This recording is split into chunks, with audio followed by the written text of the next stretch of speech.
Well, hello. Hope everybody is doing fantastic. How are you? Good. How are you? Not bad at all. Another fantastic day here. Good morning to you. Good morning to you.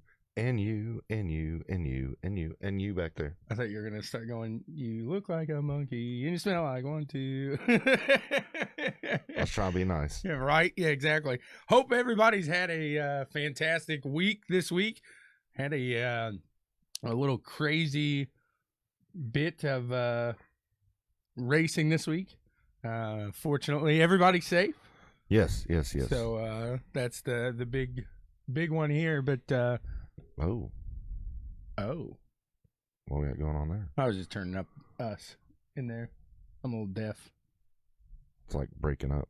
Is it? No, not on me. Oh, there we go. There we go. Hey. Hello. So, Hello. Oh, good morning, Mr. Howdy. Brad Howdy. Hopefully you're doing all right this morning. Not What's his nickname? I don't know if he has one yet. Yeah, what was Stillwell calling him the other night? Something about the alien or something. The UFO? I don't remember. Nice. Yeah, we'll have to. Yeah, I'm sure he'll let us know there. I feel you, Brad. It's a little rough for me too, buddy. A little early this morning, but I was out celebrating Mr. Chris Kaser's birthday last night. Happy birthday, sir. Hopefully he had a good one. Oh, I think he did. when you have a sink full of liquor, yep. Literally they had ice in the sink, and everybody just kept showing up and bringing another bottle and bringing another bottle and bringing another bottle. And another. Yeah, so there was a sink full of liquor. That's good. The Canadian UFO. There you go, yeah. So hope everybody is having a fantastic day. Somebody wanted me to do my do the hang surfer loose. hands, yeah. Do the hang loose. Real fast before we get too far into the show, give a shout out to our brothers over at Black and White Sports. I stopped by the Royal Blue Sports Bar Wednesday night and hung out with them for their show. Very nice. They had a couple guests there. They did. They had Dynasty Bros Fantasy Football. Yeah. So check out those guys. They were really cool guys. They were. And and real fast on them, it's not just fantasy football. I mean, that's what their forte is, but basically even in the off season, like right now, they're giving you all the stats of guys entering the draft. They're going to be at the combine here in a couple weeks, and they're going to give you all the stats from the combine. So not just fantasy football. If you're a football fan and you're looking, you're a fan of a certain team, and they're talking about picking up some guys and you don't know much about them, go over to Dynasty Bros, man. They can give you all that information. There you go. Yeah, like I said, just really cool guys listening to the show there. I was installing a water heater, so I didn't get to see it live, but you know what I did? I went over to www.BWSPORTS1.com, and I caught it afterwards. Nice. Because, like I said, if you miss it, you didn't get to see it there. Yeah, you're wearing your BW Sports 1. Yep. I was wearing my checkers and records yesterday. I wore that Wednesday. I got sweaty. So, couldn't do that one again. So, yeah, and then, you got the first right there. Thank you, Mr. John Wayne Buzzard, for these nice shirts. Absolutely. Just going above and beyond for us over there. So I see you're rocking the WCM. Exactly. Yeah, you got to try to keep it in family when you're on camera there. Yeah. Try to do Hopefully it. Hope's going to get me a triple fat boy one of those. And right. I was going to say, I do have a 2X. Yeah, that don't fit me. It's the height. Yeah. It's the height. That's what I can only imagine. You hopping in a go-kart, man. That had to be a sight to see. Well, was your go-kart like the length of an F1? Like, here comes the limo. I always ran Invader chassis, and Invaders, the way the pedals mounted, they didn't actually mount right on the frame. They mounted on the front bumper. So Invader sold what they call an extended front bumper. So it was a little bit longer, and I had a piece of floor pan up there, so I could set my feet actually, in the bumper, and my pedals were up there, so it gave me, about 6 inches extra room. So it was more comfortable for me to fit in the cart then. But yeah, it was nowadays carts, I probably couldn't race them because I probably couldn't get in one because they've made them so short and so compact. Oh gosh, yeah. But I will have to say, you know, the Italians, you know, like the Tony carts and stuff like that, man, they build an amazing cart. I mean, they hold no stops. They lay it out. I mean, it's a beautiful piece of machinery. Just looking at one of those, I mean, just in the showroom, it's like, wow, man. Like you said, it is. It's an absolutely beautiful, beautiful piece of machinery there. So, but yeah, like I said, people be seeing you unloading. It's like, it's the limo. You know, and it's funny. Margay made a chassis called the limo for bigger guys. That's good. So we have a guest on the show today. Yes. So we had a little testing this week. F1 back at it testing. Do you want to start with that, or should we do the picks? No, I was just letting people know that we got a guest. So don't go away, because we're going to talk to the Prez. That's right, the Prez from F1 Armchair Experts. Yep. Anthony Durkin there. He's from across the pond. He is, yes. So, I mean, we're going to be joining satellite. It might be a little grainy. No, I'm joking. I think we got a great connection. Yeah. I think we're solid. I think we're good to go there. So it should be pretty good. Absolutely. So we'll and a lot of you know, this is going to be your first time seeing it. Well, it's going to be my first time seeing it too. There you go. Exactly. So we'll get to that here shortly, but yeah, we got a lot of stuff to talk about before we get the Prez on the show here. So want to jump in? Yeah. You ready? It's time for the Checkers and Wreckers picks of last week. I had to get it off the bricks of pavement one. Yeah. I just kept it going. The picks. So we're gonna go over the picks of last week now. We didn't do very good. No, not terrible. And you know what? I said it on the show. I was gonna pick Hamlin, and I was like, man, to win the Daytona 500. You picked him last year, and he won. I know, exactly. 2 years in a row, it'd be really hard there. So, my checker, I picked Larson. He ended up like 12th. He was back there in the. Let me bring it up here. Yeah, I think he was back there in the midfield. I mean, not a terrible. He was running up there. He was on the lead lap, but I think he did get involved in that last little stint before the final lap, the big one. So I mean, obviously, Larson. Let's get to Daytona. All right, and Larson put it in 10th. 10th, okay. So a top 10 finish. I mean, not terrible, but a good start for the season. For yeah, Larson. I mean, you walk away from Daytona, first race of the season with the top 10, you can't complain. Right. So. And I took Joey Logano for my checker, and I'll have to say this. I think Logano was pulling some moves that he shouldn't have been. You know, I'm not going to say he was out and out dirty driving, but he was a little aggressive in his pushing, and I think he caused at least one of those wrecks, maybe even two. Him and Keselowski going to get into it. Yeah, that's why, you know, when we said last week that I don't think Keselowski will be at Penske after this year, I think that's going to be the reason why. I would agree with you. And I don't think that I think of the two, Roger will probably let Brad go over Joey, just because Joey's younger. And I would agree with you. I mean, unless he starts just absolutely just wrecking and annihilating stuff this year, because that, like you said, that was pretty rough. So, what did Joey Logano finish? Yeah, I thought he had a 26th. Oh, okay. So he was involved in that last one, I think. Yeah, I think it was the one before the big one. Right, at the end there. Yeah. So then we go to the wreckers, and I had Ricky Stenhouse, and boy, oh boy, that hood folded up like foil. Didn't it? Did you see him pop it back in? Yeah.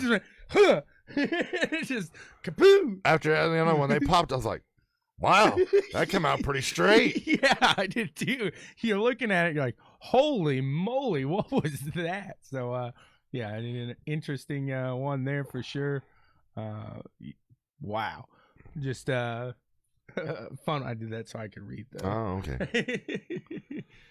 So Stenhouse ended up bringing it home to 20th place finish. So not bad for a record pick, starting on the pole, but it was Stenhouse. And you know what he did? He ran pretty decent up front for a while, and he was. I definitely think he had a fast car. Right. and he's in a Ford, right? No, he's in a Chevy this year. So he was in in a Chevy up there for a while. Yeah. And then it was like he was with a bunch of Fords at the time, and then they swapped places. All the Chevy came up, and he kind of fell back with the Ford. So he was kind of still rolling with those guys.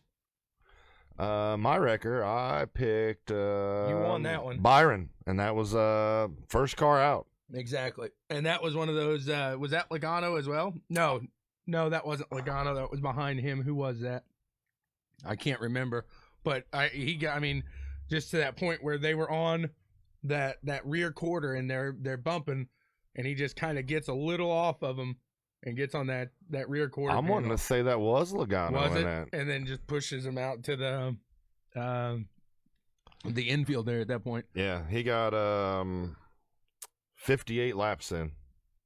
Byron did. Yeah.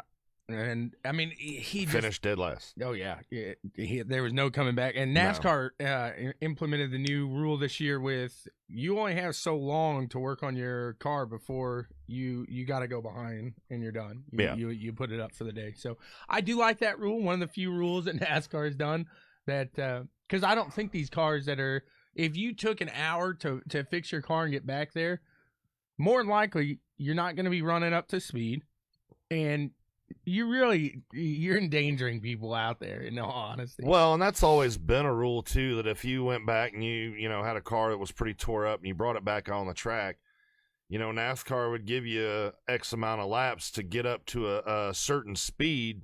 If you couldn't hit that speed, you got black flagged and you had to park it. Gotcha. But I kind of like this rule too, because it takes away, because I can remember, years ago you'd watch races, you'd see a guy 30, 40 laps down out there with no doghouse on the car. I understand, he's trying to get as many points as he can. But it's not that type of racing anymore. Right. It's not. You're not going to go out there. You're not going to win a stint. You're not going to do anything like that. So, I mean, that's at the end of the day. Park it. Right. It's you're done, and you're just going to end up going out there hurting somebody. So, and then we go to our dark horses. Yep. Bubba Wallace.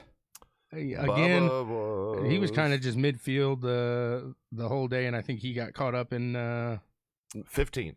Okay, so not bad. No, he stayed safe. I thought he did get caught up in that last one there as well, but he ended on the final lap there on the lead lap. So not a bad run for Bubba. And he showed glimpses of he had a fast hot rod and was kind of getting up through the pack and drafting and getting up there, but. I'm just, anymore. I'm to the point where I'm just not a fan of this pack racing. I mean, we'll get into that. Right. I'm going to leave it at that. And my dark horse, I had Matt D. Yeah. 19th. I'm done. I'm not picking him no more. That's what you say. I'm done. That's what you say. I really thought he would be stronger than that in that Wood Brothers Ford, because. Usually at Daytona or a restrictor or a restrictor track, the Wood Brothers are usually got a fast hot rod. Right. And and there again, Matt D got caught up in some. I think he got caught up in the first big one when there was damn near every car in the field was in a wreck. Yeah. So Daniel's dark horse won the race, so he just wants that to be known that he picked the favorite. Yeah, he gets on there, and Hamlin's my dark horse. I'm like, is he really a dark horse? He's starting in the back. And then we looked up Vegas odds. He's the favorite. Yeah. I'm like, he's he's a champion from last year. Denny Hamlin is a pack racing stud, but you're gonna pick him as a dark horse. Yep. But hey, he got on the broadcast yesterday. I pulled him up in the booth. He was riding around, and he kept it fairly clean there. So got to give him credit there in a little messier race. He kept it clean, and I think he brought it right outside the top 10. So, good job, Daniel. If you would have been out there, he would have found you and taken you out with. You wouldn't have ended up that well. So right. Oh man. So that's I will say, I know we did the Clash picks or whatever, but for our first official race picks of the season, we didn't do too good. No, it was looking good right up until that second to last wreck. So I'm looking, man. Larson's in third, and I'm going. Logano was up there too. He's gonna do it. I'm gonna go 2 years in a row here. But nope, not quite. So yeah, because at one time, after Byron, I was like, all right, my record's good. Logano was up front, and I think Matt D was like 10th or 11th at that time. I'm like, I'm not looking too bad here. Right. Then all of a sudden it went to crap real quick. All went to hell in a handbasket. It did. So with that being said, we'll get into the race itself. Like I just made the comment, pack racing, they got to change something. Something has to be changed in NASCAR for pack racing, because we nearly lost Ryan Newman last Monday. If it wasn't for his invention of the Newman bar, yeah, it's a very good possibility. It would be. I mean, that was a scary, scary crash. If you didn't watch the slow-mo, the initial contact, and then when he gets around, he hits the wall and comes back and starts flipping. When he flips, I can't remember. I think it was Corey LaJoie. Yeah, that hit him. I mean, Newman's upside down, and LaJoie had nowhere to go. No. So he hits, Newman's upside down car right in the driver's side. And, and then the car flips again, and it was flipping violently. And then to take that hit, and I mean, it was scary. We were all texting each other after it happened. Oh yeah. And we were like, man, that, it doesn't look good. My mom says, well, don't they have roll bars? I said, yeah, Mom, they got roll bars, but they don't have stop in NASCAR at 200 mile per hour bars. Right. I mean, that's the unfortunate thing. And especially when you watch that slow-mo, you could see after LaJoie hit him right there, that whole side of the roll cage was just smashed in. Oh, yeah, absolutely. And then when they showed the car on the flatbed afterwards, where they had to take the jaws of life and cut all that tubing out of there to get him out of the car, I mean, that car was a mangled mess. It was, absolutely. For him to walk out of the hospital with his 2 little girls is just amazing. Oh, yeah. It's a miracle. Nope, I completely agree with you there. So, I didn't know if people, real quick, I just noticed it flashing up there. But if you share it, if you, anything to like, share, anything like that, you get to see your name up there now. Oh, really? It pops up. Yeah, Brad Haldane shared it. You can see the little checkers and records. Well, thing that's pretty nifty right there. That's my new thing of the week. I like that. So, yeah, if you want to see your name pop up there on the show, just share it, like it. All that fun stuff. So, yeah. And continuing on with the Newman crash, after it happened, and Hamlin gets into victory lane, and you had made the comment, he reaches down and hugs his little girls. Oh, dude, that I almost started just bawling when I'm watching that. I mean, he just grabbed his little girl, and you just see him like death grip. And real quick, too, anybody in NASCAR, any NASCAR fan that is mad at Hamlin for celebrating that win, I think that's ridiculous. I do, too. Number one, he did not see what happened behind him. The spotter even said, like, I dropped my radio and I ran over to Ryan Newman's spotter to see if he was okay. So he had no communication at that point. And once he figured out the severity of it, he's done. Yeah. I mean, it was done. When he got into victory lane, he maybe tossed the Coke real quick. He stepped down, and he grabbed his daughter, and he starts talking. Yeah, it was done. I don't see anything that Denny Hamlin did wrong there. No. I disagree with these people that were bashing him. I put a post or commented on somebody's because they were bashing him, and I was like, man, it happened behind him. And they're like, well, maybe you need to watch the race. That didn't. I said, yeah, he spun out in front of him. But after that, he ain't looking in the rear view. He's looking at the car that's going to finish that close to him. The major impact Hamlin never even seen. No, he saw him hit the wall. Yeah. I mean, that's all that he saw. He's not looking up in the rear view. He didn't see him go airborne, probably. One image from that whole situation that will stick with me is I seen a photo after a couple days after the race. it showed Corey LaJoie after that happened. He had pulled his car down there and got out of the car, and he was kneeled down holding his head. And he posted on that. He said, a lot of that, he was trying to catch his breath. Like, he was at it. Like, that's him. That's how hard he hit him. Yeah. I mean, really, because that's what he says. He's like, man, I don't want to make this sound bad, but I wasn't at that point. I didn't realize the severity of it either. And I was trying to catch my breath. I just drilled him. And yeah, he did. And like I said, he had no place to go.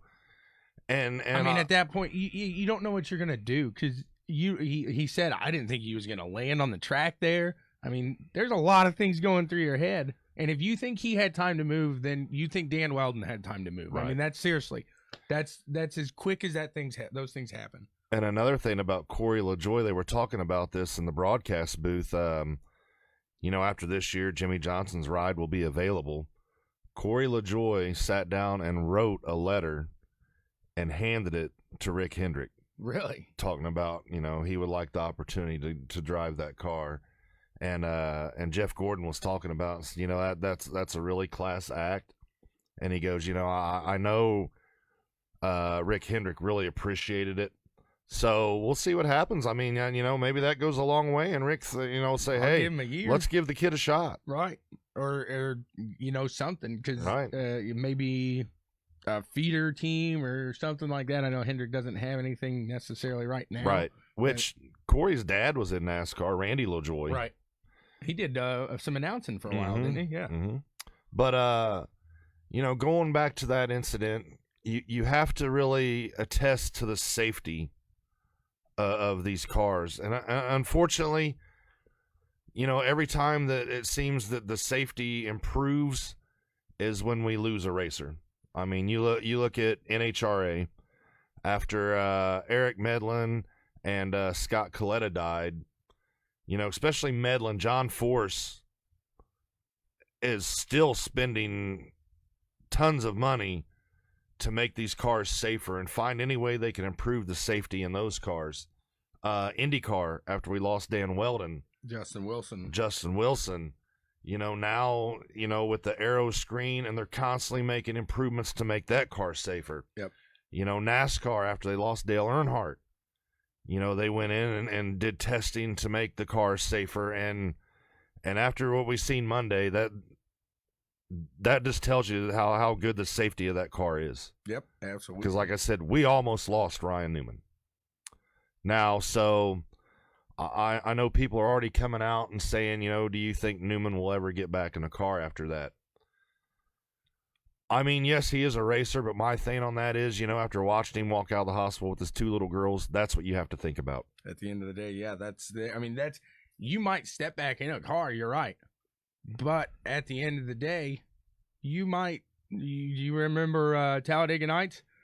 When he thinks he's going 200 miles an hour, but he can't get that out of his head. I mean, that's a big thing right there. Can you mentally and physically can you physically step into that car? Yes. Can you mentally step into that car? Right. Is another question. Right. That's the Dale Jr. We saw that wreck. We've talked about that on the show before. After his 24-hour Daytona wreck, anybody that watches NASCAR, you will agree with me, he was never the same driver again. Well, between that and then when his first wreck out at Fontana when he got that concussion, right, he was never the same. Or his dad dying right behind. I mean, right. There's a lot of things that led up to that, but that's the mental. I mean, he could still be doing it. Mentally, no. I don't. Well, physically, I don't know with his concussions, but right. Mentally, no. I mean, there's no way.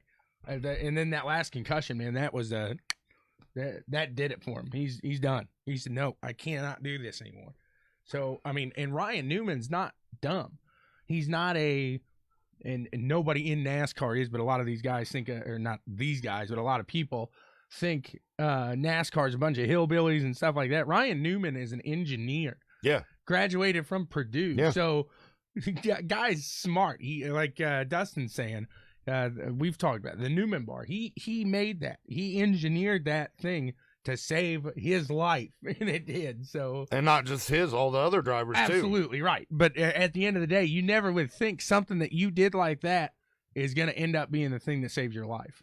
That's just absolutely incredible to me, and it's just like, goodness gracious, man, it's absolutely phenomenal. So, we are glad that Ryan Newman is safe. So let's talk pack racing. Let's talk it. Restrictor plate. Let's talk that stuff, because in my mind, a lot of people, and I think you're one of them, that's saying, man, this restrictor plate racing's got to stop. It does. It's got to stop. It does. And you can't look at that wreck there on that last lap, because that could have happened anywhere in my mind. That's a green-white checkered incident there. You got everybody packed up at the end of that race because of that green-white checkered. You're not going to, in 3 laps, you're not going to file out far enough to have, so Phoenix could have had that incident. But I understand that, but you're putting these guys in a situation where, in order to be fast and be up towards the front, you have to bump. You have to bump and push, and you're just adding another risk factor into the race. I mean, it's already dangerous enough to be out there running the speed you're running. Well, now you're slamming a guy, and we've seen it. It just takes you hit him on the right or left corner, he's going around. Right. So, or if you're just that much faster and you just get it into him, just good enough. My thing is, do away with the pack racing. Give them the full potential of the horsepower they have in the car. You put a harder tire on there. You take some wing out, so you take downforce away, to where the car's not going to stick to the track, and let these guys drive it. Right. The guys that can drive it and hold on to it and be fast, well, guess what? You're going to go to the front. The guys that can't, they're going to be in the back. Right. So I think NASCAR has to look at this pack racing. It's and I don't want to keep harping on this, but we could have lost Ryan Newman Monday, and I understand it was final laps or whatever, but it seems like every year at Daytona towards the final laps we have that big crash. Right. So what's it going to take for, something to change? Last year's when been and gone. Yes. Does that flip. Right. I mean, you could have broken his back or. So what does it take to make NASCAR realize that something has to be changed with this? If at the end of the day, you have to, your product is your drivers racing these cars on the track. You have to protect your product. Right. And pack racing is not protecting your product. I think something has to be changed. And when you nail it down and you talk about that, you can't, and people are going to say, well, if that wasn't a restrictor plate race, they would have been going 240 miles an hour. Well, no, you're not going to allow them to go 240 miles an hour at Daytona Speedway. You're not going to allow them to do that, because at that point, you better be restrictor plate racing. Because it's one to, so I mean, what do you do? Where do you restrict it? I mean, you have to restrict it to some point, but it's to that point. What do you do to allow them to stretch out a little farther and make that, maybe allow different packages? I mean, you bring your own chassis package or something. Something has to be done. Something has to be done. So I mean, that was interested there. So move on past Daytona. They're racing in Vegas. Getting it Vegas, in. baby. Exactly. Did you see yesterday for Xfinity? It was under a rain delay, and they're sitting there, and all of a sudden they're under a hail delay. Ooh. Yeah. That'd be miserable. Yeah. Everybody's getting pelted by hail. These guys are sitting there in their cars getting rain hard. Ting, ting, ting, ting, ting. Yeah, exactly. That's good stuff there. Not really, but can you imagine me and the pit crew trying to get everything? I put my helmet on. Right, I was gonna say, at least some of the guys probably had their helmets on, so it wasn't as bad. Yeah, exactly. We gotta get the car out of this. Damage on a hail ends up making you lose the race. That's crazy. And we've seen how thin those hoods are. So oh yeah, you get a pea-sized hail's gonna bang the hell out of that hood. Absolutely. So Truck Series comes out Friday. Yes. Good run there. And yes. We talked about this a little yesterday. Yep. Kyle Busch, 7 for 7 now at this point. 7 for 7, Kyle Busch. And now there's a bounty out. $50,000 from Gander Truck to beat him in his next race. $50,000 from Kevin Harvick to beat him in his next race. He is pissed. He's like, you know what you do when you do this? You're going to make somebody wreck me. That's true. That's $100,000, dude. I'm sending it into him. Oh yeah, $100,000. He's like, you better put an asterisk next to this. If I'm on your bumper for $100,000, guess what? I'm dumping you. I'm gonna tell you that right now. Oh yeah, and look how many Duke, like he said, look how many cars were destroyed on top of that. Yeah. So not only in the race, in the clash, in the shootout, in the qualifying, in practice. I mean, that's a lot of cars. There's that video I said. He's like, hey, look at this guy. He's getting, and Jimmy Johnson's even in this. I mean, you figure. Morning, Leo. Some teams lost at least 2 cars. I mean, completely. Those cars are junk. Right. Oh, God, yeah. So you take them back to the shop and scrap them. You salvage any part you can if there is anything left off of it. Some of those cars ain't nothing left. And the rest of it's junk.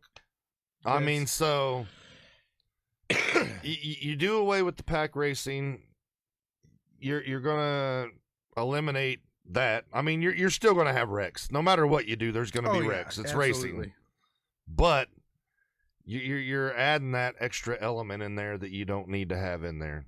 I mean, so yeah, that's my theory on pack racing. I'm not a fan of it. I think they need to make some changes to it. I know people will watch it just because they want to see the big one. And you're right, yeah, unfortunately. But yeah, so man, and I was watching the ARCA race. I can't remember the name. Yeah, you were watching it yesterday. They were ripping that bottom of the short track there at Vegas. The short track. I'm not sure exactly where that is. If it's like across the street from the track or something like that. I don't think it's in the infield. No, definitely not. So hey.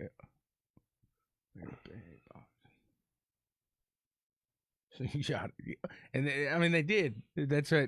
That's right. I'm not sure that's where you're gonna need an engineer. You're gonna need something like that to really come out and do it, because I don't have that answer. That is something that's well above me. But I mean it and that's what I'm saying, because you don't want to go. You don't want these guys to bring what they have, and some guys going 240 to the other guys 220, because that's just not gonna be good at all. I mean, another way to alleviate that possibly is, you set the car up where the aerodynamics to where if they run up on somebody's bumper, the car stalls out. Not the engine dies or anything, but you just, it's like you hit a brick wall, so the car's not going to be able to suck up on the back bumper. I don't know. What is the answer? I mean, we can sit here for hours and discuss and say, well, we could do this or we could do this. There's a lot of things they can do, and that's what I'm going to say. They just need to do something. They got to do something, because even if you do slow them down, I mean, take them down to 160 for that race. I mean, that's still fast, man. Yeah. I know you're used to 200, but I mean, at this point, it's either life or death. I mean, it's not death race; it's NASCAR. and at the end of the day, when you have 10 cars, 12 cars finish the race, is that exciting? To me, it's not. I want to see the majority of the cars finish the race. Yeah, I don't want 6 cars at the end of that the clash or whatever. Yeah, exactly. I mean, it's not. I don't know. I don't know what the answer is. Like I said, we can sit here and go back and forth all day and discuss several different things. Something needs to change. So, but yeah. So Kyle Busch, like I said, he's irate with that. He's not happy about the bounty out on his head in the trucks. But and to go back to that, I mean, it's a different car. We know that. It is a different beast. It's not a cup car. It's not an no. XL. I mean, you don't have the horsepower. And so I mean, for him to step in there and go 7 for 7, that's impressive. And I understand he is. He's a NASCAR champion, right? Multi-time winner, and this is a stepping stone for a lot of guys. He should go down to the trucks and dominate. I mean, if he can't go in that series and run up front, then something's wrong. Right. I mean, because a lot of these guys in the trucks are rookies. You know, this is how they're getting their feet wet to make their run to get to where Kyle's at in Cup. So you're kind of like a big fish in a small pond, if you will. But at the same respect, though, these guys, they should be able to get up in front. They got what it takes to do it. And I think there's a few of them in the truck series that are capable of running with Kyle. It's just, it's like when these guys used to were able to run the Xfinity series all the time, and they weren't mandated on how many races they could run in that.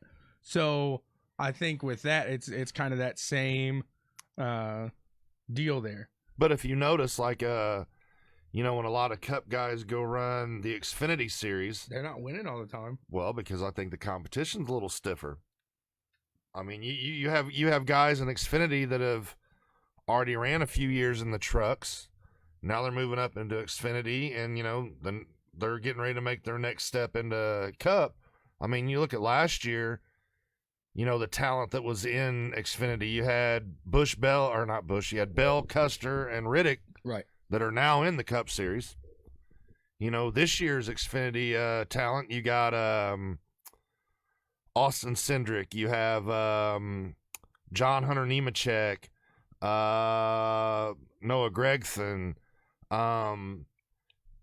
You still have Justin Allgaier. I mean, I just don't know if Justin Allgaier makes it to that next level of Cup riding. If he does, I don't think it's going to be for one of the big teams. Allgaier's kind of one of those guys that he runs good in the Xfinity series, and maybe that's where he's going to stay. Right. And some of those guys, I mean, you can make a living in there. Oh, yeah. Oh, yeah. I mean, if somebody said, hey, you want to come drive my Xfinity car for, the rest of your career? Okay. No, I'm good. No, yeah, exactly. Nah.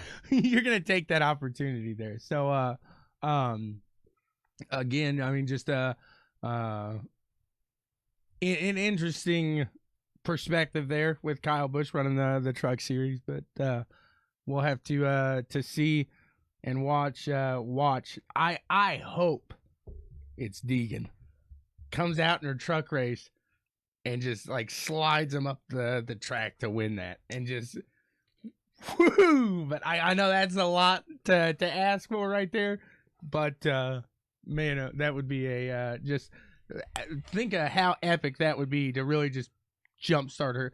Then you got $100,000. I mean, that's a nice little bonus there. So it is going to be interesting to see, because I agree with Kyle Busch, like you said. What you did kind of does put a target on his back. But hey, like I say in iRacing, if you want to wreck him, you got to catch him first. So you got to get him to wreck him. So that's that is definitely it. So your dad's breaking news with us. Sarah Fisher and Hartman are building an indoor karting track at Daytona. So that's an interesting. So I'd assume it's going to be sick at Daytona. Something like that. So, or no, it's not Speedway indoor karting. No. my thing on that is, though, you already have, you already have a go-kart track at Daytona, so why do you really need an indoor facility? I mean, it's Daytona. Well, it might be like what they have out there at the Speedway right now. Gotcha, and that's a nice facility. It's like not it. bad. It is. It's a nice little thing to run and have a good time at. So, and then Ashley, believe it or not, sending me some news. Is everybody sending us news today?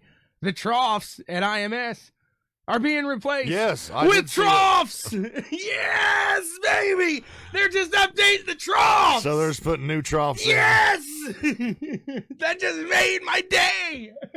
I was so mad they're taking the troughs out. I was like, that is right on, Penske. Yeah, I was kind of upset about that. That's been tradition. I mean, you go out to IMS, for the men at least, and you have to go to the bathroom, you're urinating in a trough. So I was pumped to see that they switched out the troughs for the troughs. Gotta love that there. So Maybe this year they can work on getting some paper towels in the bathrooms too. Yeah, we'll see about that. You might be asking a little much. Yeah, because it seemed like every bathroom I went into last year and washed my hands, no paper towels. Don't you love that? Oh man. So And speaking of Florida, we had Mr. Mojo himself, Jimmy Curry, was posting some. We had some figure eight action going on down in Florida this past weekend. I didn't see who ended up winning it last night, but you had some Mojo drivers down there representing, and you had a lot of Indiana guys going down there running the figure eight series in Florida. So hopefully one of the Indiana boys brought home the hardware. There you go. So trying to think, is there anything else as far as NASCAR? Anything like Vegas today? Yeah, they're going to run both races today, then, aren't they? Because I believe that Xfinity race did get rained out. Am I correct? I thought they got it in. Let's see who won the. Yeah, I thought they got the Xfinity race in because before I left to come over here yesterday, they were running it. Yeah, they were running it. So let's see if I can find it here. There we go. Xfinity. Graff Jr. won it. Briscoe second. Cindric, Chastain, and Jones. Hold on here. Your top five. Are you seeing something different? Yeah, because it says upcoming. Yep, it says going to be a Sunday finish. Oh, okay. So they started. So that's how they're running rain right now. Pushes Xfinity Series race at Las Vegas to a Sunday finish. Good deal. So we got a lot of racing today as far as NASCAR goes there. So gotta love that. You probably better off watching the Xfinity race at the end of that. I'll tell you, man, I really enjoy the Xfinity Series. It's more competition. I think it's those guys. It seems like that's what NASCAR almost used to be there. So I don't know there. So I know it got stopped a second time. What's he talking about? The Xfinity race. Oh, okay. Duh. Thanks, Thank you, Brad. Mr. Howdy. So going in, let's you want to discuss a little Wednesday night action? Do that first before we get the Prez on. Yeah, I think we can get that and just hit that real quick, and then sure. we can spend some time on the Prez. There you go. Absolutely. So if you've been paying attention to the Monsters of Dirt Checkers and Wreckers All-Star Pro Late Model Series, we finally got our first win Wednesday night. Yes, we did. I mean, we've been close all season. Yep. But we finally broke that ice, and Hayden Cardwell put her in victory lane. All four made the show, too. Yes, am I correct? Yes. Yeah. So, very nice. Like I said, I was doing a water heater. Yeah. So, didn't get a chance. I missed the boys at Black and White Sports. And nope. I was there hanging out with them, and then I was watching some practice and qualifying and stuff like that, and then I hurried up and skedaddled home and caught the main. There you go. So, yeah, I was sitting there, and real quick, this isn't Plumbing 101 podcast, but I'm talking to JP and Brad. I was like, all right, guys, here, I got to drain this thing. How do I do it? And then Brad's like, just put a drill through the thing. I was like, yeah, not a bad idea. And I get over there, and the drain's all clogged up, and I'm trying to hammer away at it. I was like, I'm just going to drill the sediment out of the drain. I said, all right, boom, do it. And it's pouring out. Like, all right, I want to shut this drain off. Well, I just drilled through it. So can't shut it off no more. I'm sweeping water, dude. Just like, keep it off the rug. Yeah, I remember the picture you sent me. Oh, dude, that was miserable. So that's a learning experience there. Just as you haven't racing, a learning experience there. I don't know how I just try to relate that to racing, but so yeah, we got that first win Wednesday night. I believe we are tied for the team points lead. Still tied there. I'm not sure if John's on here. He could probably tell us. And then old Hayden is definitely in the yeah. Hayden has the driver's points lead right now. I believe we are tied for owner points. I could be wrong on that. So yeah, I mean, Checkers and Wreckers Racing, Black and White Sports, BWSPORTS1. We're in the hunt. Exactly, absolutely. But I want to get on this real quick, and I'm not going to harp on it. I'm not going to throw out any names. I'm not going to bash anybody. But some people were talking about how Hayden got the win because he was wall riding. Tell Dora. Right. I mean, the fast line, the line moves up, and you're going to get right up, and like we like to say, you run the Cardwell line. Right. And that's right up against the wall. Now, to me, wall riding is if you're touching the wall the whole way around the turn. Hayden wasn't doing that. Right. He was ripping the cushion. Not going to say he didn't bang off the wall a few times here and there in the turns, but was he the only one doing it? No. There was other guys like out I said, there doing it's outdoor. it. I mean, that's And my thing on that is, if you're going to enforce it and say no wall riding, that means you don't touch the wall at all. And the thing about it is, it's not like I said, he wasn't the only one doing it. So, and that was the fast line around there, and guys knew it, and they were, because it looked like just a big long polka line there for a while. Big long polka line. I mean, they just follow the leader. I'm using that one on CWT. All right. It's a big old polka line. But that's awesome. So I mean, it's better than coming into a turn on the low end and just sending it. Right. I mean, and here's my thing. If you've been involved in any kind of racing, here's where guys need to understand. Racing is not black and white. Racing is gray. Any team, and I don't care if it's running Speedrome, running, karts down at Whiteland, the local kart track, NASCAR, F1, IndyCar, any team that's fast and is running up front, they're fudging the rules somehow. Mm-hmm. I'm not saying they're breaking it and they're cheating.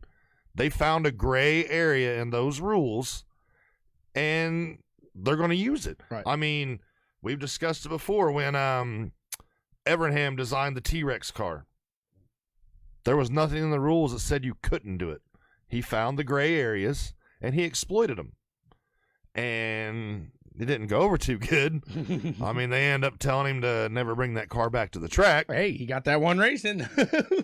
But that's what I'm saying. I mean, not saying it's right or saying it's wrong. It is what it is. I mean, so if you want to sit there and harp on that, that's not, to me, it's not justifiable. Right. I could see if he was the only one out there doing it, then you might have a right to bitch about it. But like Dustin says right here, it's not the right rear tapping that wall. It's that whole thing. It's what Tom does is he hits the... Right. It's what I do. Or sometimes that ends up me getting 4 tires on the wall. That's wall riding. Right. And I agree exactly with what Dustin said.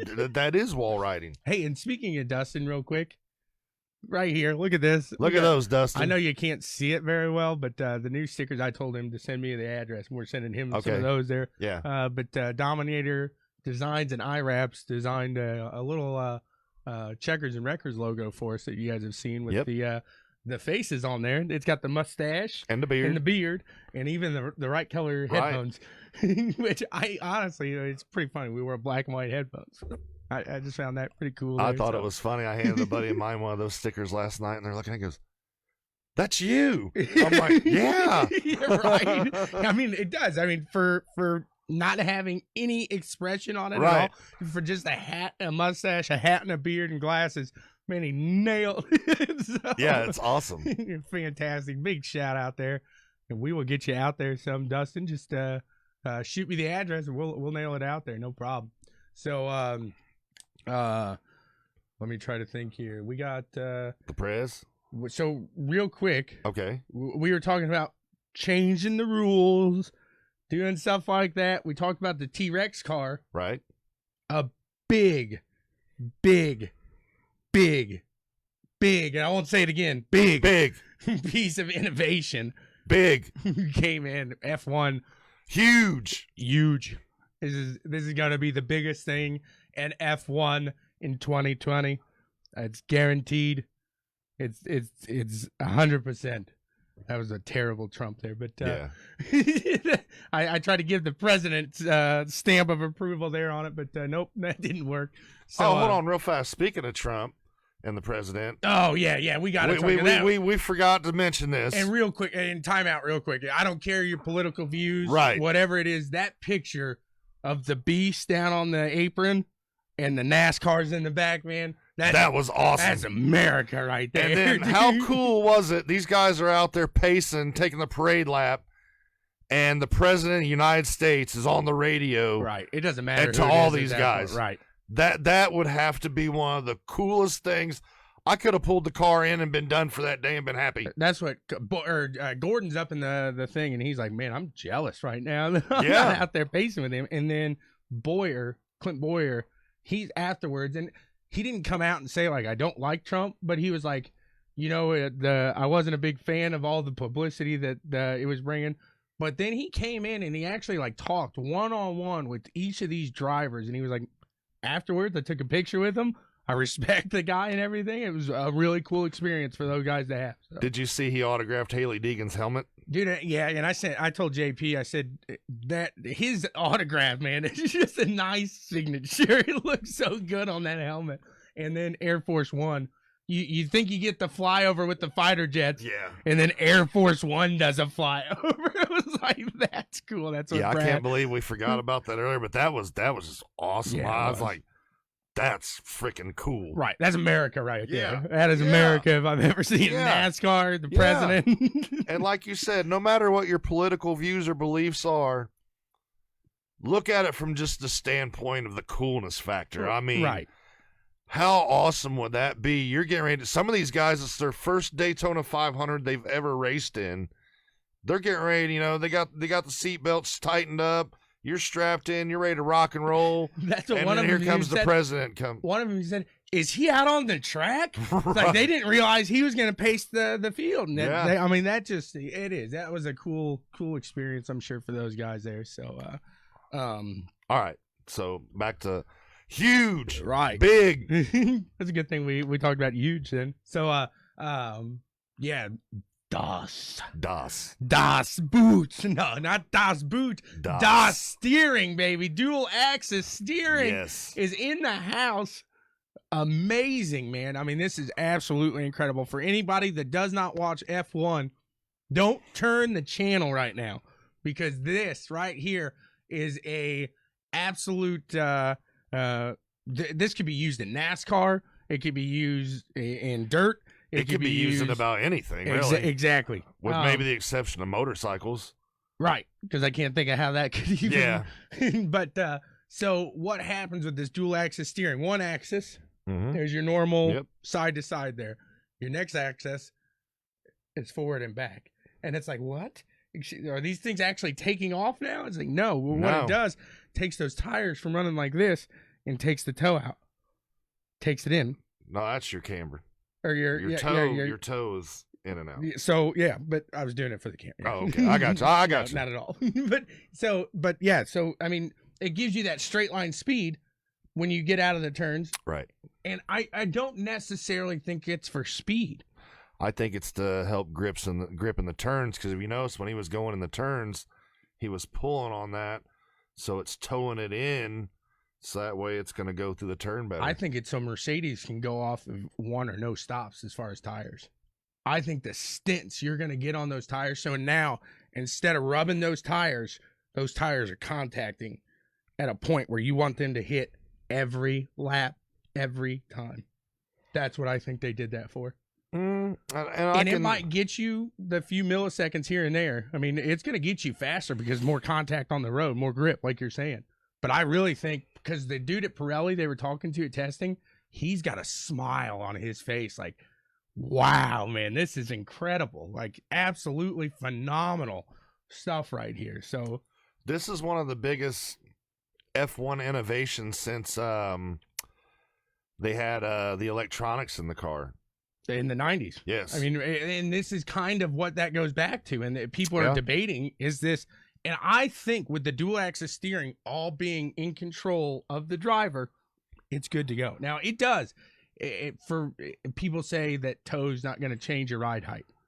I'm going to disagree with that, because if you've got a smaller patch of that tire hitting, and then you change it, toe's not going to change your ride height. Right? Yeah, because that's in and out. All toe's going to do, it has nothing to do with how your contact patch hits. It's moving your tires in. That's toe in, right, and then toe out.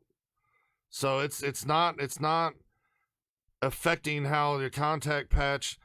all it's going to do is, so when you're towing it in coming into the turns, it's going to be able to come through and grip the turn better, and it's going to turn in better and turn off better. It's going to be more consistent turning through the turn. And then in the straightaway, if you want to tow it out a little bit, cool. Or if you want to tow it in a little bit, because in the straightaway, even if you tow it in, we used to run 1/8-inch tow on all our carts. So when you come down the straightaway and you hit certain speeds, that 1/8-inch tow, basically when you're coming down the straightaway, it's going to tow out, and you're going to be pretty much dead up straight on the tow. But then once you decelerate and start your braking points, then that 1/8-inch tow comes back in. So that's all it's going to do, but it's gonna make the car handle through the turns better, and they're going to pick up speed. Right. And like I said, I really do think that's going to help with the as far as stints and things like that go and tire stops. So that'll be an interesting one to see for sure. So real quick, the only other F1 news I can think of to cover before we get the Prez on the line, it's F4. But we talked about Sarah Fisher and Hartman. Well, they're getting into that game, and Elliott Cox has got a ride now in F4 as a development driver for the Fisher Hartman. So that's going to be interesting. We should be able to set up something with Elliott. I think we got something in the works there. So we should be talking to him. He's at 12, 13 years old. Yep. And real fast, why we're talking about that, where did Elliott start out at? Karting. Yeah, absolutely. I mean, so he come up through the ranks in karting. I think he's at 12 or 13 years old. I believe he's already a 7-time national karting champion.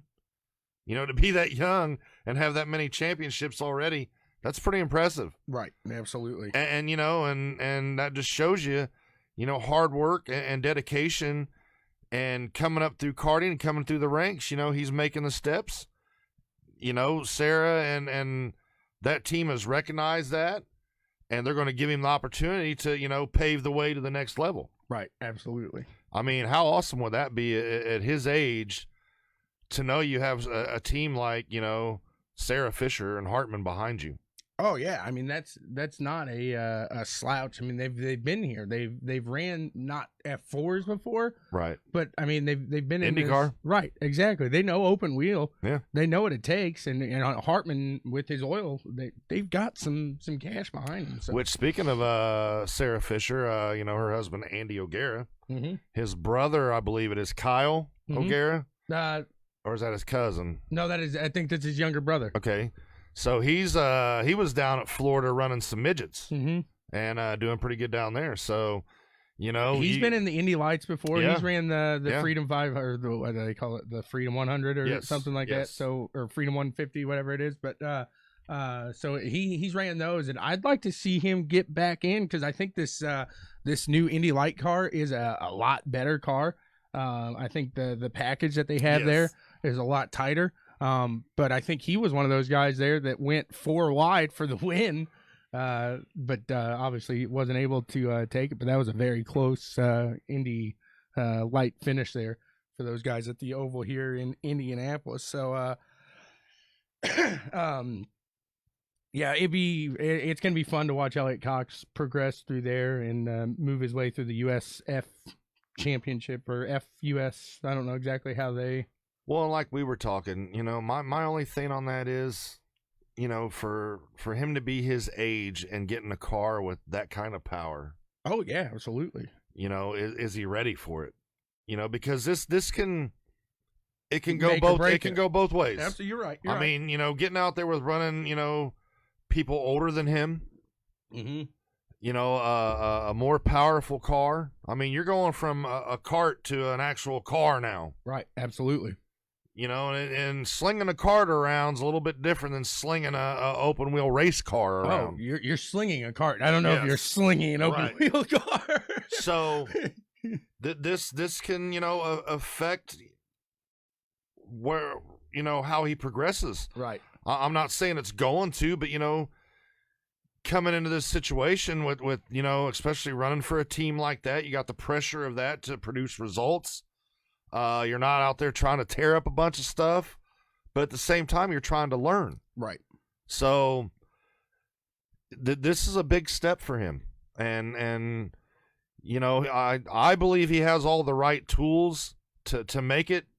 So let's see what happens, and we're pulling for you, Elliot. Absolutely, yeah. And like I said, hopefully we're in the works with getting him on the show, maybe getting a little segment with him there. So if you follow Elliot Cox Racing on Facebook, I mean, you see him go through some of his training, his grip exercises, just some of those things. They're posting those videos. Man, it's really neat to watch him do that stuff. Well, didn't you or Daniel want him went to school with his parents? Yep, his mom, I think. Okay. So, because I remember, I've actually heard about Elliot about 5 years ago, 6 years ago with Whiteland. Because Daniel, he's like, okay. Yeah, he's like, you know, I went to school with, you know, her, and this is her son, and he's racing karts, and you know, they're trying to get some sponsorships together and stuff like that. And, you know, I just told Daniel at that time, you know, because he was young and pretty new into karting, I'm like, you know, I wouldn't jump right on board yet. But now, yeah, he's proved himself, and kid can drive. Oh, 100%. Kid can drive. Yeah, absolutely. I've watched him over at Newcastle. I've watched him down at Whiteland. He can drive. Oh yeah, he went out to Vegas this past winter and he was running with Will Power and those guys out there. So I mean, he's been not in the same class, obviously, but I mean, he's been on the track with these guys. He knows what he's doing there, definitely. So fun one to watch there in Elliot Cox. So we'll definitely keep an eye out for him. Trying to get this all adjusted. Sorry, freaking you out, aren't I? You are freaking out, man. So, all right. The snozberries taste like snozberries. Exactly. I think he's awake now. I think we can give him a call. It's yeah. I mean, it's middle of the night there, but yeah. He said he'd make a special occasion here for us. Wake up in the middle of the night, and we are gonna get the president here from F1 Armchair Experts. So check them out on Facebook. I hope the satellite link works good. I think we'll be all right. Okay. But F1 Armchair Experts is where you want to go to check out what Mr. Anthony Durkin here has to offer. So let's without further ado, let's get him on here. Like I said, Anthony is he runs F1 Armchair Experts, and we're going to talk to him for a little bit. So I think we got. I watched the video you sent to me the other night. Absolutely hysterical. What first got me into him, real quick. Hold on one second, Anthony. What first got me into F1 Armchair Experts? I joined the group, and it was that first week. That was the video, and he's in the room that you'll see here that he's doing the interview in, and it's the Japanese Grand Prix, right? And it was just a complete washout. And he's reenacting it, and he's got somebody just dousing him with the hose, and it just looks like he's just getting soaked. Man, it's just absolutely hysterical. His humor's fantastic. He's on it. So let's chat with him here. And man, Anthony, just thanks for coming on here today. What do you got to say first off here as far as F1 Armchair Experts go and everything? Yeah, g'day Tommy and Howdy, and thanks for having me on the show. I just thought I'd firstly warn you guys that I've bought this satellite link off Craigslist, so I can't guarantee the quality or how long it's going to last for. Yeah, g'day. All right there. So through F1, I mean, you've seen a lot of things there. And do you have an all-time favorite driver at all? It's actually a question I get asked a lot. My interest in Formula One started when I was a child. My grandmother and mother used to both watch the Formula One races on a Sunday night here in Australia, and it was weird on a Monday night. I always remember Mum calling her mum to discuss the races in the 80s. Like Patrese and Morbidelli and Mansell, Senna, Prost, all those guys, and they were names that were just always thrown about the house on a Monday night when they were having the phone call, and that sort of sparked my interest of what are they talking about? You know, obviously Mum stays up late on a Sunday night to watch the Formula One races from overseas because of our time zone here in Australia. That's where the European races were done, and that sort of sparked the interest in me, so that when I became a teenager, Mum would let me stay up on a Sunday night and watch the first 10 or 15 laps of a European race, and then it was off to bed before school the next day. And that's basically where the interest came from, and it's just gone on from there for the last 30 plus years for me. Oh, yes. Do you have a favorite F1 livery at all, sir? Yeah, all-time favourite driver for me, I've got to say, is the original Flying Finn, Mika Hakkinen. He was just a guy, there was no bullshit with him. He just got paid a ton of money to go and race the best cars he could. Obviously, he started out with Lotus and went to McLaren, and that's where he found his form under the guise of Ron Dennis. And for me, he was just a complete package. He never argued with anyone, he never fought with anyone. He was just a good, clean racer, and I mean that was evident at Spa when he overtook Schumacher and another driver. And to me, he was just a world-class driver, clean. Won 2 championships after his massive accident at Adelaide, and he just proved himself as the gentleman racer that he is. And the Finns are pretty cool people, but I think Mika Hakkinen was the epitome of them. And one quick story to cement my backing of Mika Hakkinen was when he won his first race. I had a bet going with a mate. It was either Hakkinen or John Lacey, whoever won their first race. We'd have to do a nudie run down my parents' street. So about 1 a.m. one Monday morning, I took my Dax off and did a nudie run for a couple hundred metres down my parents' street. And thankfully there was no one to witness it other than my mate, who was in a fit of laughter at the time.